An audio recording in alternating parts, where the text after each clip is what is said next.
Là cường quốc nông nghiệp, mỗi năm Việt Nam sản xuất 43 đến 54 tấn lúa, đồng thời tạo ra 47 triệu tấn rơm rạ, trong đó đến 90% rơm rạ được xử lý bằng cách đốt bỏ. Đốt rơm rạ không chỉ gây ô nhiễm môi trường mà còn lãng phí tài nguyên nghiêm trọng. Để giải quyết vấn nạn này, nhiều mô hình giảm thiểu tác động của đốt ngoài trời đã được nghiên cứu ứng dụng. Tuy nhiên, phần lớn chương trình mới được nghiên cứu ở quy mô cấp vùng, cấp địa phương hoặc một vài lĩnh vực đối tượng. Năm 2022, lần đầu tiên một dự án giảm thiểu tác động của đốt ngoài trời đã được triển khai trên quy mô toàn quốc. Dự án do Hội Bảo vệ Thiên nhiên và Môi trường Việt Nam thực hiện thông qua Liên minh Toàn cầu về sức khỏe và ô nhiễm với sự tài trợ của Bộ Môi trường, Thực phẩm và Nông nghiệp Vương quốc Anh. Đốt rơm rạ sau thu hoạch là thói quen của nhiều nông dân Việt. Việc thay đổi nhận thức là một hành trình dài, không thể thực hiện trong một sớm một chiều. Dự án giảm thiểu tác động của đốt ngoài trời đã xây dựng cơ sở dữ liệu về hiện trạng đốt ngoài trời, đồng thời đề xuất mô hình thay thế, nâng cao nhận thức của nông dân, tư vấn cho các nhà hoạch định chính sách. Với cách làm này, đối tượng thụ hưởng trực tiếp của dự án được mở rộng, bao gồm các cơ quan quản lý nhà nước, các đơn vị cung cấp dịch vụ, tư vấn và đặc biệt là hàng triệu nông dân sản xuất lúa gạo trên cả nước. Việc áp dụng các giải pháp, mô hình thay thế thói quen đốt rơm rạ, đốt đồng của nông dân có thể đạt được hiệu quả cao nhất hay không còn phụ thuộc vào nhiều yếu tố. Theo đó, tùy điều kiện của từng địa phương, điều kiện thị trường, điều kiện pháp lý và điều kiện chi phí của từng khu vực để chọn lựa mô hình phù hợp nhất. Một trong những mô hình thay thế cho đốt rơm rạ điển hình là dùng chế phẩm vi sinh vật được thí điểm tại xã Khánh Thành, huyện Yên Khánh, tỉnh Ninh Bình.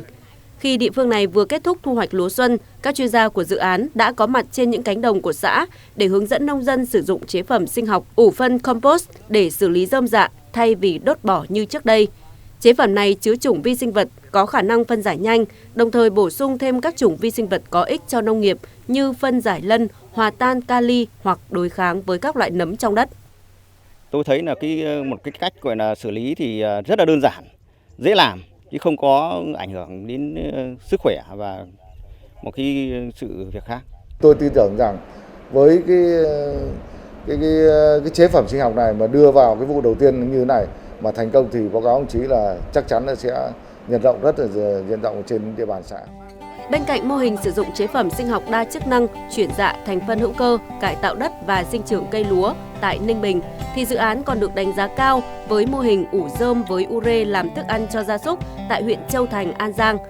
Theo ước tính của người chăn nuôi, sau khi áp dụng kỹ thuật, thu nhập bình quân từ bò thịt được nuôi bằng rơm ủ ure tăng ít nhất 50% so với nuôi bò truyền thống ăn cỏ xanh tự nhiên và rơm tươi. Ngoài ra, nhờ dự án, các hộ dân Gia Lai và Đắk Nông, Đồng Nai đã biết cách đốt yếm khí vỏ trấu, tạo than sinh học, làm giá thể ươm cây giống.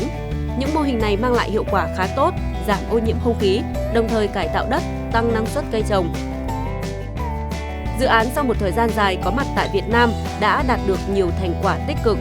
Theo đó, với sự nỗ lực của các nhà khoa học, cán bộ, dự án đã tăng cường kiến thức về đốt ngoài trời trong nông nghiệp, áp dụng các biện pháp thay thế đốt rơm rạ, nâng cao nhận thức về các rủi ro môi trường, đánh giá khả năng giảm thiểu tác động đến môi trường và sức khỏe của đốt ngoài trời ở Việt Nam cho các nước Đông Nam Á khác. Cũng như nhiều nông dân tại địa phương khác, sau mỗi vụ gặt, ông Long sẽ đốt rơm rạ. Tuy nhiên nay thì khác, ông đã thay đổi nhận thức, không lãng phí nguồn rơm rạ bằng cách xử lý, thông qua việc phun chế phẩm thân thiện với môi trường. Đến nay, 100% rơm rạ trên diện tích canh tác của ông đã được xử lý đúng cách. Hiện tại như bây giờ là mình không có đốt nữa mà mình cứ thế là mình xịt thuốc vi sinh thôi. Quá trình xịt đó là mình thấy là cái hiệu quả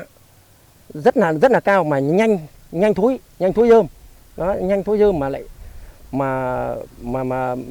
đất thì lại